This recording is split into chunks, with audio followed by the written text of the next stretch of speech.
Assalamualaikum Ustad. Pwede ka magtanong? Yes po.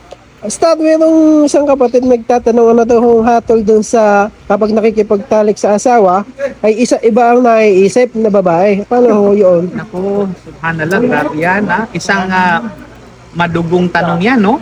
At isang mapuksong tanong yan, kapatid, no? Parental guidance dapat yan.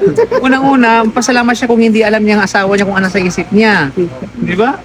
Pangalawa dito, ito ay bahagi, sa totoo lang, ang isipan ng tao at mga bahagi ng katawan nakakumit ng zina.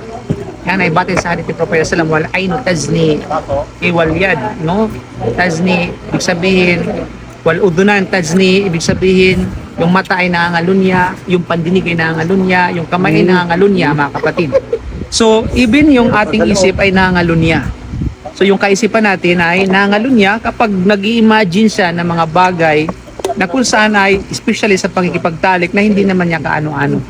Nanduda, so isang palagay ko, isang khiyana. Ang ibig sabihin ng khiyana dito, isang katrayduran yan sa kanyang asawa na physically kaharap niyang kanyang asawa, nagkipagtalik sa kanyang asawa, pero isip niya ay sa iba. Okay? So, magtakupkup sa Allah subhanahu wa ta'ala laban sa syaitan. Maaring ito ay bugso ng syaitan, ito ay ng syaitan, ihemplo ng syaitan. At the same time, iwasan yung panunood ng mga bagay na di kaya-aya. So pag sa ganun ay walang isipin, no, sa pagdating ng actual fighting na dapat ay nakapokus lamang, mga kapatid, para sa kanya at hindi para sa iba. So yun ay, so inshallah wag na nang ulitin yon, no?